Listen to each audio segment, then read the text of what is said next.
Two. And we're on. Hello, everyone. Welcome to RSP podcast with me, Rajjan and Parmar. I'm here with Yaron Schmid, vet, wildlife photographer, and just general animal man. How you doing, man? Thank you for coming on. Thanks for having me. How's things?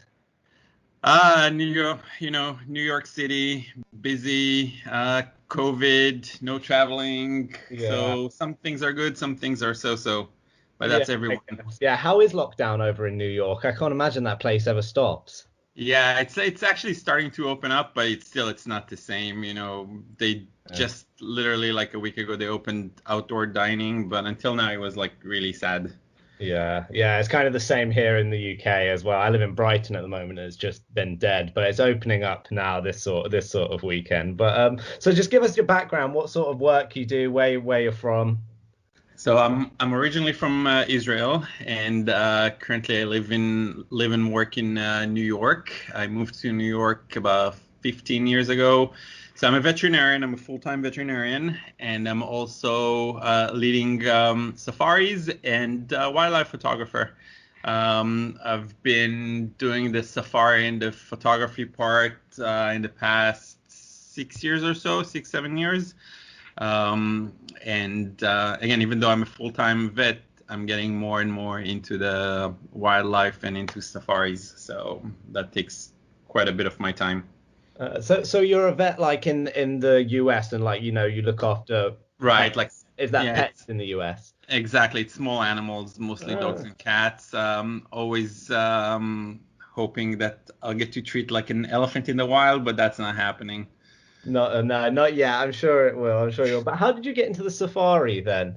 So when I did go, I loved animals ever since I was a kid. And when I went on safari in 2011 with my son and my girlfriend, we had an amazing trip and came back home with great memories, but so pictures. So I decided to get into a little more into photography. And then my next safari, I got a better camera and I started understanding a little more of what I'm doing. And then after that, I decided that I want to sell my photos because some people gave me, compliments about my work. So I decided to sell my work, and with the money that I will sell, I'll be able to go to Africa because it can be expensive at times. Mm-hmm. And one thing led to another, and I decided, why not just lead safaris? And now I've been to Africa more than 50 times, mostly leading small groups. I don't like bigger groups. The maximum that I usually take people is 8 people in 2 cars. That's how I got into it. Okay, so I mean, like, so first of all, I'll ask, where were your first experiences safari? Because I mean, I've never been. I really wanted to be in Rwanda earlier in the year, but COVID happened. Mm-hmm. But where were your first experiences? My first one, and that's where I left my heart, is Kenya. That's where I go to most of these days. So when I lead safaris, it's to Kenya. I also go to other countries, like everywhere pretty much in Africa, but Kenya I find to be you get the most for your money. It's big concentration of animals, very special sightings, relatively inexpensive compared to other countries, and it's just good all around. So that's after the first time I just fell in love. But I do mostly East Africa, Kenya and Tanzania, but Kenya I would say 80% of the time. Okay, and is that based in around the Masai Mara? So I go all over Kenya. Masai Mara is definitely like the top, but the way that we build our trips is usually we custom, it's like tailored trips to depending on what people want. So we ask our guests to fill a little questionnaire, and then based on that, we know what they like and what they want, and then we build the trip according to that. If they want to see elephants, then we go to another reserve called Amboseli, where you can see big herds of elephants, and Mount Kilimanjaro. If they want to see big cats, then we go to other reserves, but we always end in Masai Mara. Okay, and then, so I mean, what does it really take to be a safari guide? Like, I mean, how do you train to become one of those? So there are two kinds of guides. They're the local guides, and they have to go to college, and they get like their guiding diploma. And then there are guides like myself who lead the photographic part of it, but also, like, after you've been to Africa so many times, I'm with all my modesty, I'm quite a good spotter. So, and since I'm standing in the back of the car and I'm standing the whole time, I spot at least half of the interesting things because I have a vantage point over the local guy, the driver. So it's mostly a lot of experience. You know what to look and where to look for things, and then with time, I learn. And every time you meet animals, you learn more and more about their behavior. And since I'm a veterinarian also, and I do understand animal behavior, that helps me also with anticipating things and with where to find things. So it's mostly, for me, it was mostly like learning through the trips that I've been. But the local guides have to actually go to school for that. I guess, yeah. I mean, I guess so. I mean, you must have done it so many times. I guess. I mean, I guess you must know some of the animals almost personally, right? You recognize them. Do you have any favorites? Yeah, Any I mean, in lions or Kenya, elephants? yeah, in Kenya they did make it a little more personal. So they did name some of the main characters, I would say. So there is a very famous lion that I really hope that he's still with us, because I don't think that anyone saw him in the past few months. And he's already very old. His name is Scarface, and just like his name, he's like missing one eye, and so he's one of my favorite lions. There was a very famous elephant that just passed away, natural causes in Kenya. His name was Tim, and he's like 50. I've actually heard of Tim. I did a podcast a few weeks earlier with Rodney Brazil, who's a wildlife photographer, and he said I think he met Tim. Yeah, There was another one. I think he met Craig, and said he wanted to meet Tim, but he just missed him, unfortunately, and then he passed away. Yeah, so sometimes people that go on safari, they actually want to see. They've seen them online, or they watch like live, Safari Live, or things of that sort, and they know some of the characters, so they say, oh, I really want to see Tim. So there was one lady in November that Tim was like one of the more important things for her to see. So we were looking around and until we found Tim. So it all depends on what you want to see. And so some of these, or for example, there's the famous Cheetah coalition in Masai Mara that's never been anything like it ever seen in anywhere else in Africa. 5 boys that got together, and they're like a killing machine. They're killing everything in sight. So everyone wants. Yeah, so they're called the Fast Five, and everyone wants to see them. So there are a lot of famous characters with names that literally got to meet them personally. But I mean, I guess you must. I mean, you obviously must get it with wildlife photography as well. But it's just. I mean, how do you do that? That must be so unpredictable trying to find some of these animals. I guess some of them are collared, but I mean, otherwise, I mean, what if they just don't want to be found and they just keep wandering off to places where they can't be found? Right. So in Kenya, they rarely have colored animals, and if they do, it's not something that's open to the public to to spot them this way. So if you may accidentally find someone with a color, but you're not like actually tracking them. That's the beauty of like using a good local guide, because there are different kinds of guides that you can use. There you can, for example, if we're speaking about Kenya, then you can hire a guide from Nairobi, the capital, that goes on safari, I don't know, like best case, let's say once a month, and he goes there, and that's not where he doesn't live in the reserve. Or if you take a local guide that actually they live in the lodge where's your base, and every day he leaves the camp, and he knows the animals, that's his backyard. So he knows exactly what tree this leopard likes to hang in, and what rock this lion likes to sunbathe in. And so It's a lot of it depends on a good guide that knows the animals personally, pretty much, and a lot of it is luck.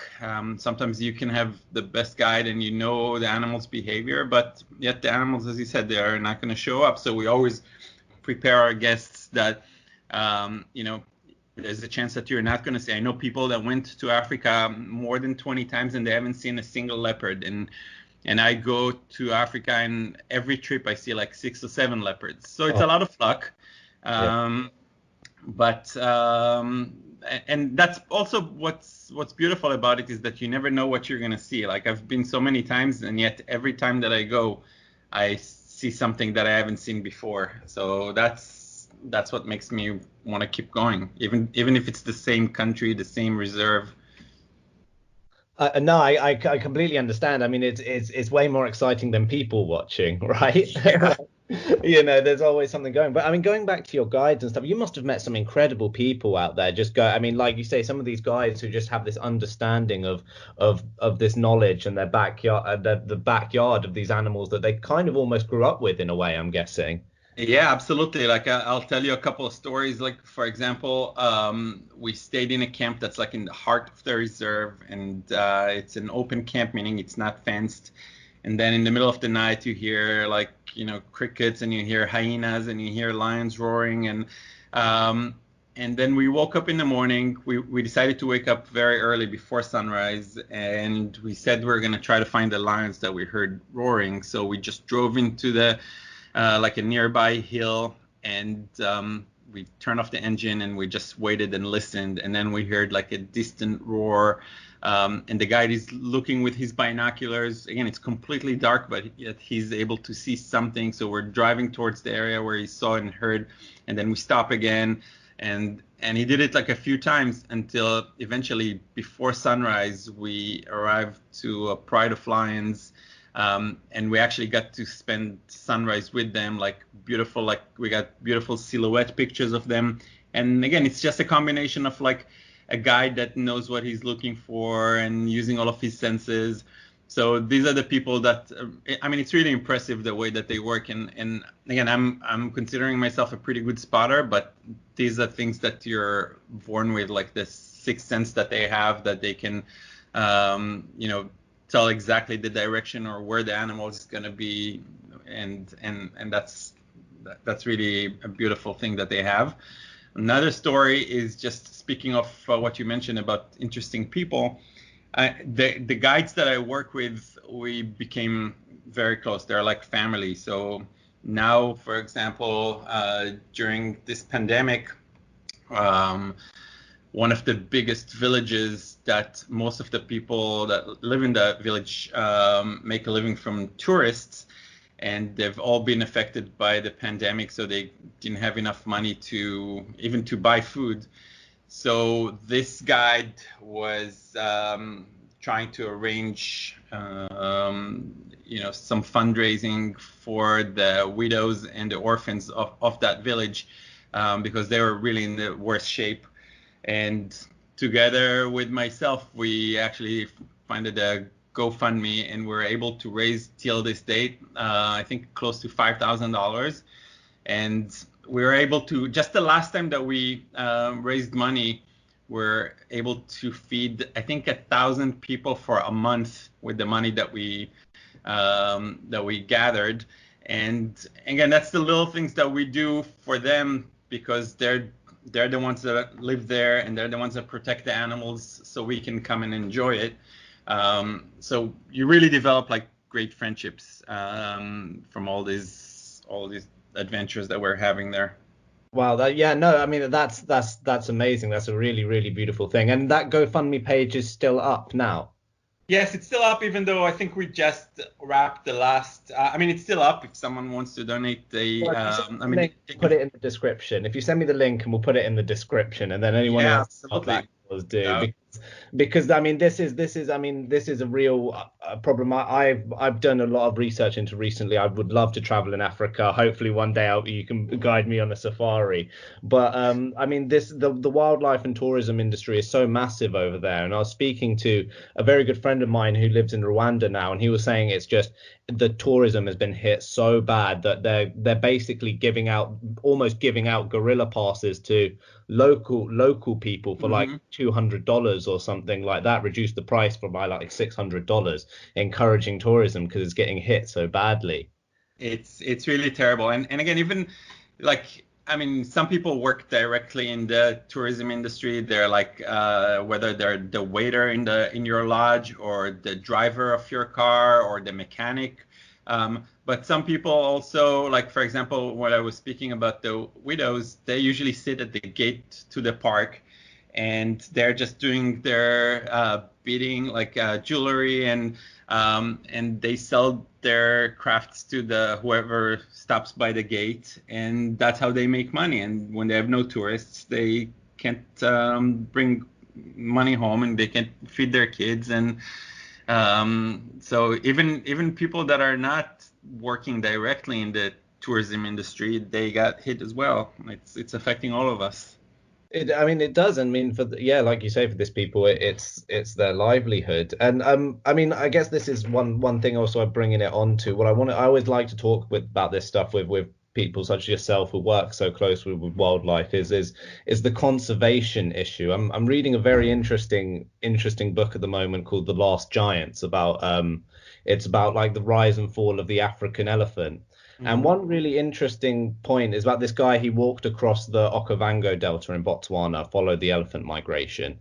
And one thing you find really interesting, I wonder if you encounter this, is that a lot of the people in Africa, they well, I shouldn't say that in Botswana. I'll say they say in Botswana that sometimes that they don't necessarily love the wildlife because it causes such a drama for them. The elephants come in and they smash their farms and things like that. I mean, what's your opinion on that? So, I mean, it's something that goes. I mean, for the most part, I think most people now realize that the wildlife is very valuable, and they're all trying to protect it. And they see now that that without wildlife, they wouldn't have tourists, just like they don't have tourists now, and they see how much it's affecting them. So that's one aspect of it. Another aspect of it, and then we also see, unfortunately, is that now that there haven't been any tourists in the reserves, the poaching numbers have risen like significantly. So countries like Kenya that barely had any poaching of elephants and rhinos, now the numbers are going up because people have to make a living. So they're like going to illegal paths that trying to make a little extra money by selling an elephant tusk. And so the fact that the tourism is affected, it's affecting also the animals in that way, even though the animals feel happy and free that there are no tourists that bother them, but they're also less protected. And as for what you mentioned earlier, Tim, for example, was a perfect example. He was, even though he was a very gentle giant and he was never showing any signs of aggression, unlike many other elephants or male elephants that are known to be a little crazy, especially when they're in certain times of the year, he was always very peaceful, very nice, but he always also liked to go into the villages and eat there whatever they were like growing, and he got speared like multiple times and had to be rescued, and because he was just going into the villages and again that's how they make a living, by selling or growing corn, for example, and he's coming to their field and destroying everything or eating all their corn. And so I can see how it upsets them. But the governments are trying to find the delicate balance and trying to teach the people that the wildlife is very valuable. Another example is the Maasais that are in Kenya, for example. They used to, as part of their ritual of becoming a man, they used to, in order to become a man, you had to kill a lion. So nowadays it's not allowed, and they taught them like to do other things instead of killing a lion. but they still have conflicts with animals, and sometimes lions will go and kill their cows or kill their goats, and automatically what they want to do is to kill that lion that did that, and they would send people to search and find that lion and kill it. But nowadays the government is actually, if you show that you had a cow that was killed by a lion, the government will pay for that cow so you can buy a new cow. And that's how they, try to discourage people from like killing the lions. They're just compensating them for this. So it's super complicated, and I understand both sides, the people that want to protect it and the people that are being affected by it. But hopefully we can all find a way that we can protect all of these animals. Yeah, I mean, hopefully, and it's like what you say, it's such a delicate balance, isn't it? I mean, is that system that you're saying of the, like, the government pays for the cows, is that quite a solid system? Like, does that work out quite efficiently? It works perfectly, and unfortunately, it's quite a common thing that farmers lose, that the Maasai lose cows for a leopard or a lion. And again, nowadays they all know that they just have to contact their local government official, and they just show the proof that the cow was killed by a lion, and they usually find the carcass, and you can tell, and then they get compensated right away. It's not like because the government, they do realize that the importance of this thing and the value of their wildlife, so they try to make it very simple and not complicated for the farmers, and they compensate them quickly. Yeah, I guess so. But I suppose, I mean, if that goes on, I suppose that kind of brings an issue if the maybe that that the lions will keep coming back, right? If there's no retribution, then they know that that's easy pickings. That's true, but again, they usually try to avoid people. It's only when they're desperate and then when there's not enough game that they will go for the cow. And usually when they see people, they walk away. So often you see like Maasai's walking with their cattle on the margins of the reserve, and since the reserve is not fenced, lions can go in and out of the reserve, and often you see them walking very close to the lions, but the lions will run away the second that they see that the Maasai's are getting close to them. So in general, they try to avoid people, and but again, sometimes if you're hungry, you just have to do what you have to do. Yeah, I suppose. Well, I mean, it's glad that system has come into place, and I think, I'm not sure. I mean, I mean, where else have you traveled for wildlife? Have you been to India, etc.?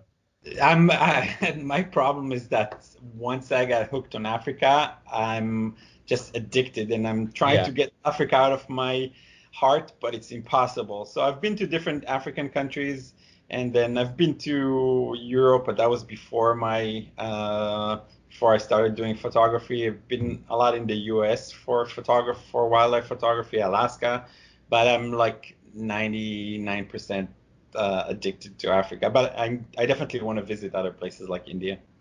Okay, well, I mean, I actually want to ask you about Alaska in a little bit, but I will go back. I mean, just quickly saying, because I think, like, I mean, yeah, you should definitely go to India for safari and wildlife. Though I've been to India a couple of times, but when I was younger, I went on a tiger safari in Ranthambore National Park, and it's just such a stunning place. Like, we did see the tiger on the last day. I mean, actually, here's a story as a photographer. You'll probably appreciate this. Is that on the last day we did find the tiger. We were waiting for quite a while, and then it popped up his head. It was kind of sitting under a rock, and then it popped up his head, and then it sat back down for another 2 hours, and we followed it, and then when we finally got into a clear view of it, I had it perfectly in shot on my camera, and my camera died. It's right there. It was heartbreaking. I have so many stories like this. It's so frustrating. Yeah. But yeah, we actually got to spend quite a lot of time following her and stuff, and we saw her hunt and stuff like that, and she was the only collared tiger in the park. And actually, funnily enough, there'd been a documentary about her, and because she was the only collared tiger in the park, like, we could follow her life story when we got back. It was quite interesting. But you should, yeah. So what were you doing in Alaska then? So what sort of photography do you do over there? Because this is where I'd love to visit Alaska. Maybe out of anywhere else, I'd love to visit there. Yeah, I mean, I've been to Alaska a few times. Mostly, I mean, I'm less into birds and more into mammals, but there are a lot of birds pretty much everywhere you go, including Yeah. Alaska.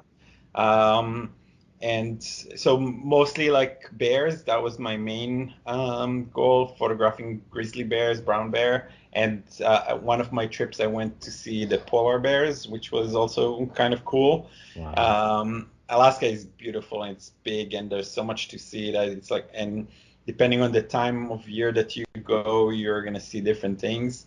So I've been there, and the times that usually most people visit Alaska is June through September, October, and after that it's all dead. It's just phenomenal. Yeah, I mean, it looks so beautiful. Like it just looks so wild and beautiful. But so I mean, tell us about this time you were tracking the polar bears then.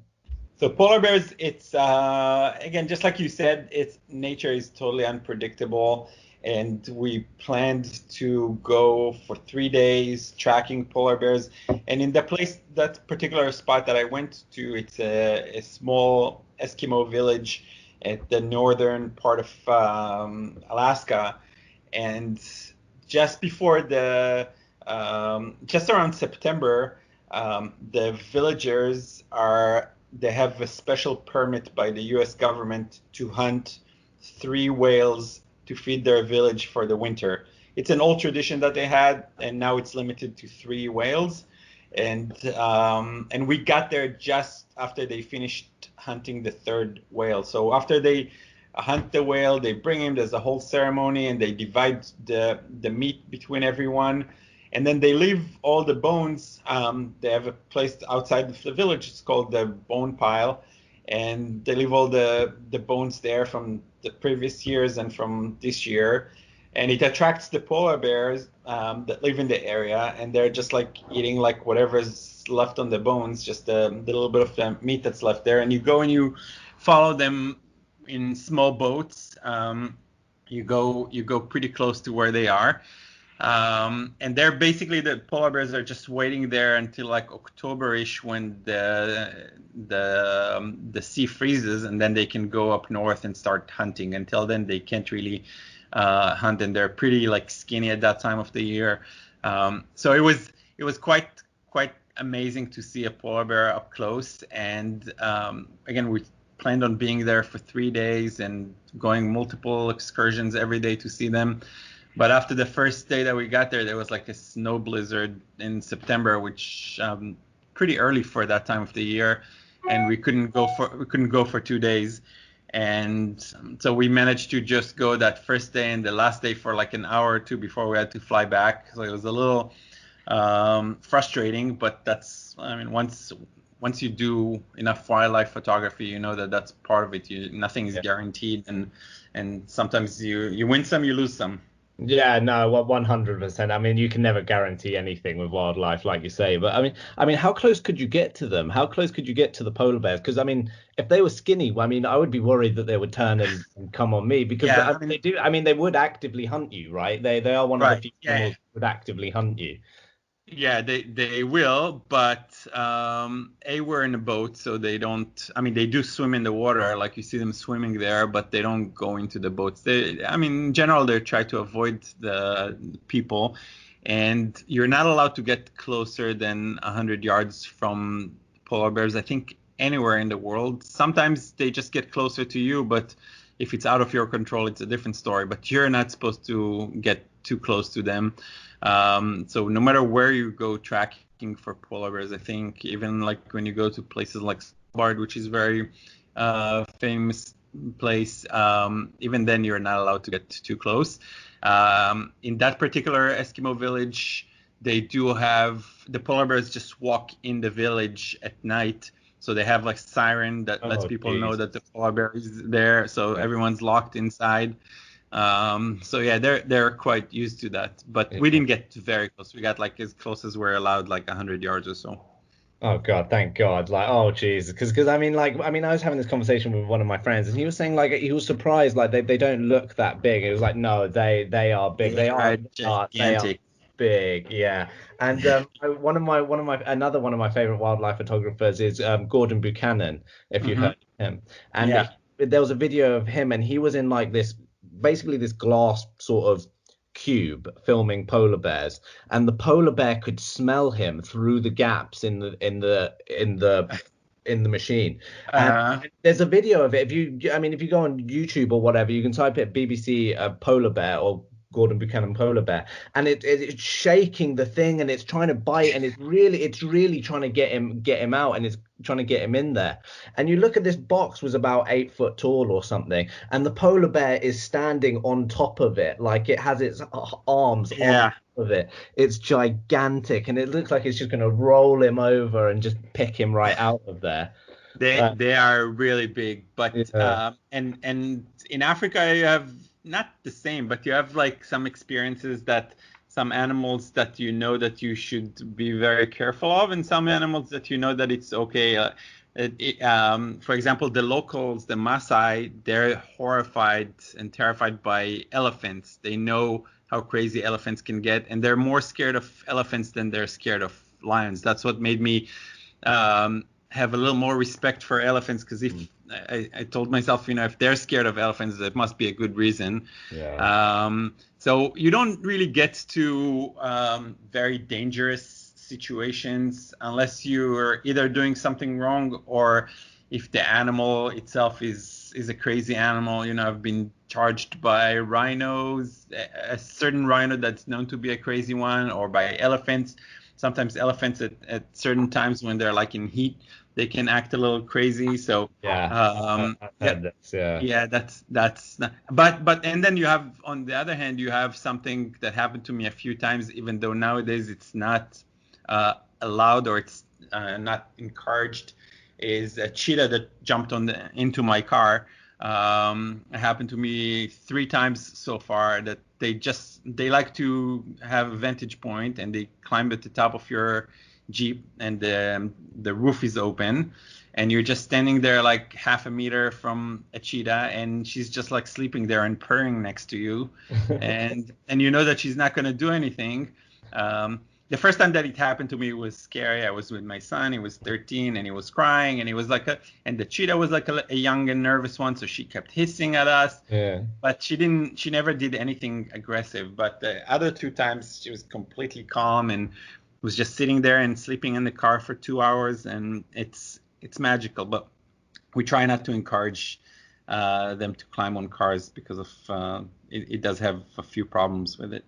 Well, I suppose is that they become not afraid of humans, and they start getting a bit too close, and if they might someone close to someone who's not as forgiving as everybody else. That's one, and also because of some people's behavior, there've been a case that actually a local guide, was, because the cheetah was so calm, he put a baseball cap on the cheetah's head just to take a selfie with it.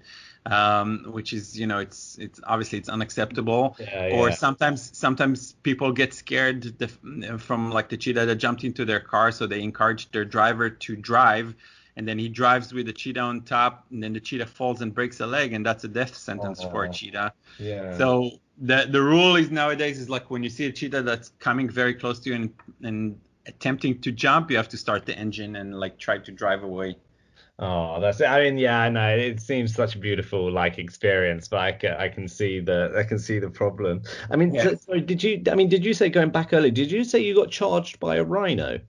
Yeah, so it was actually a funny story, because Yeah, you just brushed over that, and I was like, sorry. but it was we were in a car, but it was still quite an experience. We saw that particular rhino in the morning. It was in Kenya, and the guide said that he knows this particular rhino, and no matter what happens, when you see this rhino, you shouldn't back off, because then he starts chasing you. So if he's just like facing you or walking next to you, just stand still, don't move, and once he walks away, you can drive away.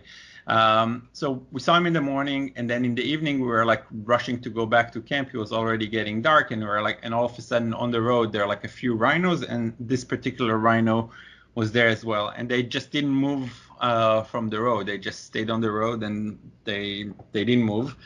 And so after like a few minutes, the driver started backing up, and then that rhino, I mean, he did what he said not to do. and that rhino started charging at us because he saw us backing up. And then the driver started driving off-road in the dark when the rhino is literally at the side of the car. Like I remember my guests were like, they could actually pet the rhino. He was like literally that close to the car and running as fast as we are. And we're like hitting all the all the rocks and all the potholes that you can imagine. Like jumping in the car because he was driving like, I don't know, like 50 kilometers per hour in like off-road inside the grass. And it was quite, and it took like I think like 2 or 3 minutes of him running until he eventually gave up and stopped. Oh man, that's so scary. Like, I mean, because I was looking at it today, and they can run something like 35 miles an hour, right? They run very fast, and they can like easily that hit is the car. like, yeah, well, that is terrifying.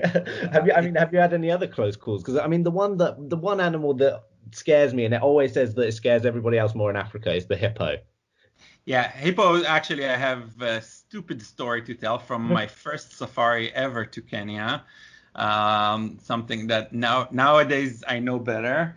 It was a camping trip, so we camped not far from a lake, and then in the middle of the night I hear like sounds that are getting closer and closer to the tent. It sounds like whoosh, whoosh, whoosh, whoosh. It's getting closer and closer. So I unzip the tent, and then I see like a hippo standing right there next to me.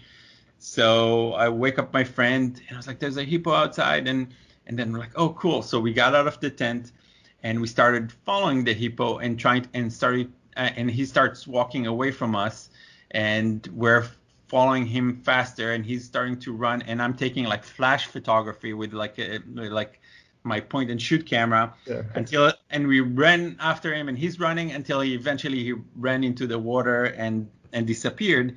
And then in the morning I'm telling my guide, "Oh my God, it was so cool." He was like, "What? Are you crazy?" I mean, this is the animal that kills the most people. This and the buffalo are the most aggressive animals in Africa. They kill the most people, and they easily outrun you, and they as big as they seem, and they can easily kill you. And we were just very, very lucky and very, very stupid.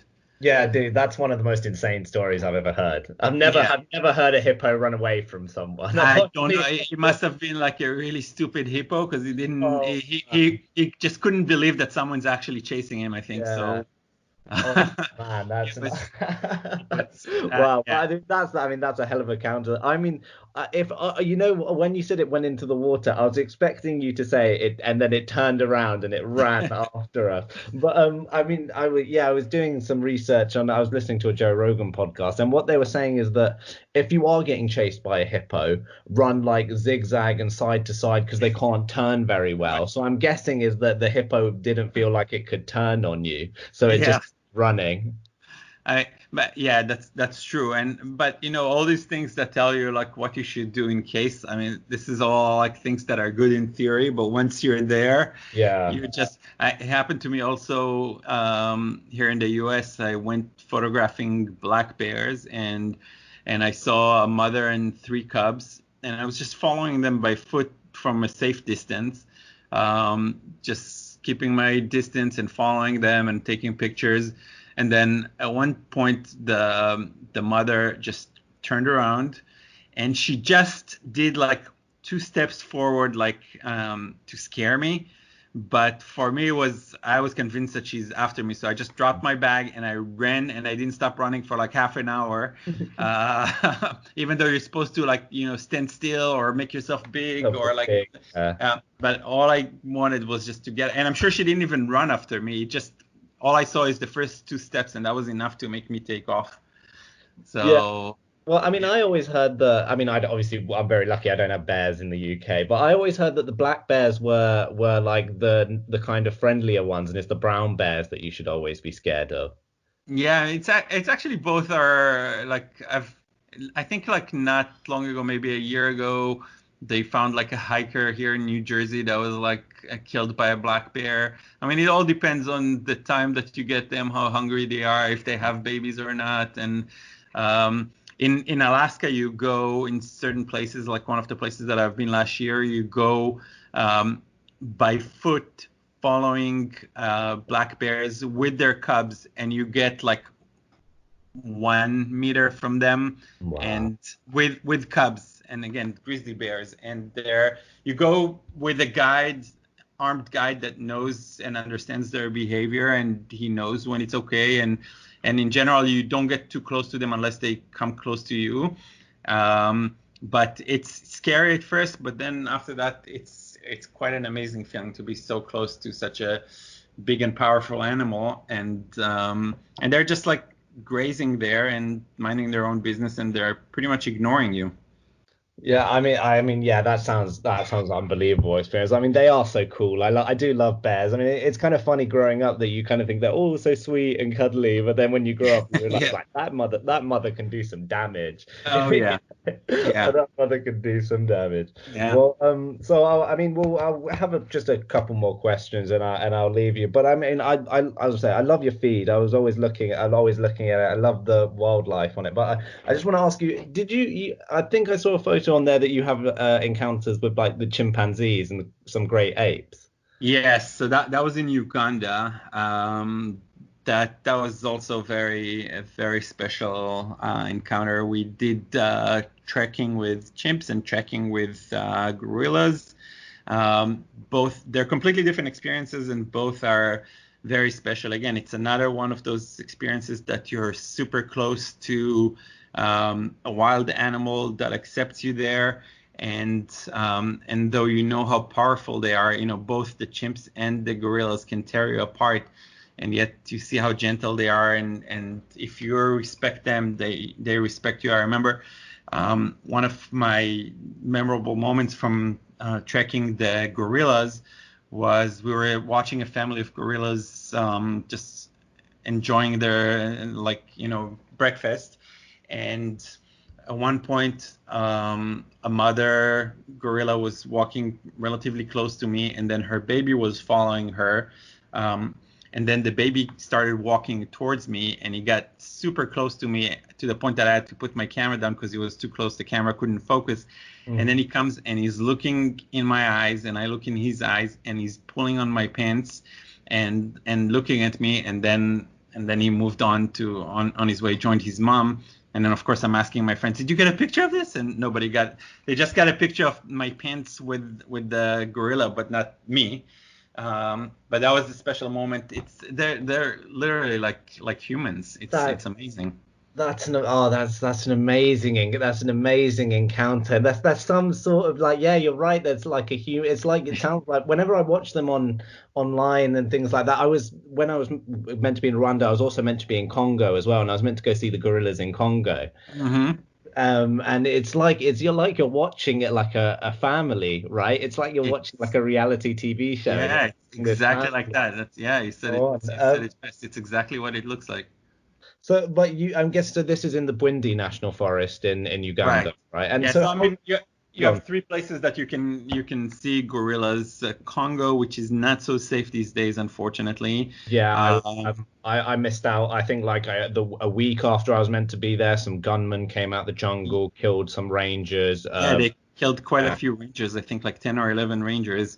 Yeah, that's unfortunately it's not. Yeah, it's not safe there. Uganda, which is the cheaper one, but it's the more difficult hikes because there are a lot of ups and downs. And we were hiking for like 9 hours uphill and downhill in rain until we got back and forth. And you have Rwanda, which is the simplest and easiest hikes. It's pretty flat and relatively short hikes, but the cost for something like that is crazy expensive. Mm-hmm. Very expensive in Rwanda. Yeah, Rwanda, you mentioned the price earlier. Uganda, it's $600 for an hour permit. In Rwanda, it's $1,500 for an hour. Crazy. I know it's really crazy. I think in Congo as well, it was something like 700, 800. Yeah, Congo is cheaper, but fortunately, it's not safe, but it's definitely a once in a lifetime experience. Yeah, I mean, if you do want to go, I have a brilliant tour guide out there. He was been very helpful in organising it. Just unfortunately, I haven't had the chance to go yet. So if you want to pass the details on to him, it's Kumba Kumbo Tours for anybody who's listening. It's a really nice guy. But yeah, and then so you're trekking for 9 hours and you get 1 hour with the gorillas. Is that the chimpanzee? Yeah, with the chimps, you have a different experience. You either have a 4 hour experience, or what we had a whole day experience. And in the whole day, you just follow. And the gorillas are pretty stationary. They're moving a little bit, but they're not covering a lot of distance. But to get to them, it's a much more difficult because again, they're in the mountains, and there's a lot of hiking involved, and not an easy hike, and sometimes in the rain. And with the chimps, they're more in a flat forest area, but they're walking fast. Once they're in the morning, you see them, they're on top of the trees, they're eating or sleeping, and then when they wake up and they go down, that's when they start covering distance, and you're pretty much running after them, trying to catch up with them, and they make it look so easy. But they're just like walking super fast, and they go through the brush, and you have to, move like branches, and they just make it look super simple. But so it's a completely different experience. But again, you also get to be very, very close to them.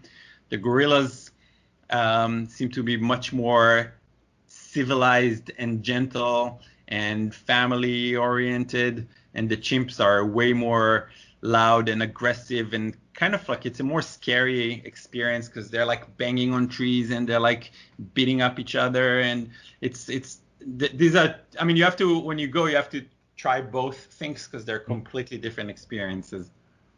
Yeah, no, I can imagine. And actually, you know what I was saying, that the hippo scares me more. Actually, out of any animal in the world, it is the chimpanzee that scares me more than anything. It's just there's just I mean, are they pretty chill with you out when you're out in the wild? Like, are they all right with you there? Yeah, I mean, but in all places that you go, in Rwanda, Uganda, and Congo, the gorillas that you see, and in Uganda, the chimps that you see are what's called habituated. So they're families of apes, but they've been exposed to people in the past, and they know that they're relatively chill with people. It's not that they tame them, or that they're still wild animals, but they can accept people. You can pay for a different kind of experience to do what's called to habituate gorillas, and then you stay with them a longer time. But these are families that are not used to people, and usually you watch them a little from further distance. And but yeah, even though they're habituated, they're still like wild animals, and they're really scary at times. Yeah, no, I can imagine. I think I think they're so scary, especially like, I mean, I think it's so sad when you see them in the zoo and stuff like that, and people It's have them as heartbreaking. Yeah. pets. It's really, really hard. And I know, like, I remember my experience when I saw chimps when I was younger in the zoo for the first time. Must have been about 3 or 4. I remember a sign that said, "Oh, be careful, they might throw rocks and poo." Right. And I found that really, really funny. But then I remember when I saw them, it was the way they look at you. And like only now I kind of realize it, that they're clever enough to know that you're responsible for them being in a cage. Yeah. Yeah. It's really scary, like how you like look at them and they're so human, like. It's sad, and again, nowadays, I mean, I used to go to the zoo a lot, and I used to take my kids to the zoo, but it's really heartbreaking, like when you see like tigers, for example, that how much they need their space, and they're like trapped in a small cage, and it's really sad, but sometimes that's the only way for people to see certain animals. Exactly. See, I'm very torn about this as well. I'm very torn about zoos because I mean, like yourself, I've been lucky enough to travel and see wildlife. But when I was young, when I was very young, my inspiration for loving wildlife was because I saw these animals in the zoo. Yeah, exactly. And I mean, some zoos have, they have like different projects, and they help in conservation and, the genetic pool and all that stuff. And they teach people, and education is obviously very important in conservation. So there is that, but it's like when you see the lion in the cage and you see his friend in the wild, it's just heartbreaking. Yeah, no, it is really sad. And even though that you get like these safari parks where they're like open exhibits, I guess it's kind of a bit better, but it's still not really. Like there's one near where I grew up, it's called Woburn Safari Park, and they have Siberian tigers. and like, you know, these big, you know, 6 foot, 7 foot long animals. And I think they still have 2, 3 in a cage together. I think it's just not enough. It's hard, but as you said, like the safari parks are a little better at least. Yeah, no, and I do agree with that. I do agree with that. What probably the worst thing I probably saw was I saw 2 snow leopards kept in quite small cages in a private zoo, and that was heartbreaking because those are animals which should not be kept in cages. Yeah, it's my dream to photograph one, maybe 2021. Oh man, you're gonna need to get there in 2021 and probably wait for 2025. I mean, they're impossible to see some of those animals. So it's such beautiful animals as well. Yeah. But I guess the hard thing about that is they always know you're there. Yeah, exactly. It's up to them if they want to show their faces. Exactly. Yeah. Well, I mean, I've really enjoyed this. I will bring it to a close, and I know you have other obligations. But where can we find you on social media? So I'm mostly on Instagram, and I have also a photography Facebook page. You can find it under YS, which are my initials, Wildlife Photography. And I'd love to see some of you and read your comments. Yeah, no, man, check them out. It's a really, really good page. I really enjoyed this conversation. So, I mean, let's do it again sometime. Thanks so much. No problem. All right. Thank you, everybody. Follow RSP_podcast on Instagram and leave your comments below. Thank you. Thank you, Yaron. Thank you.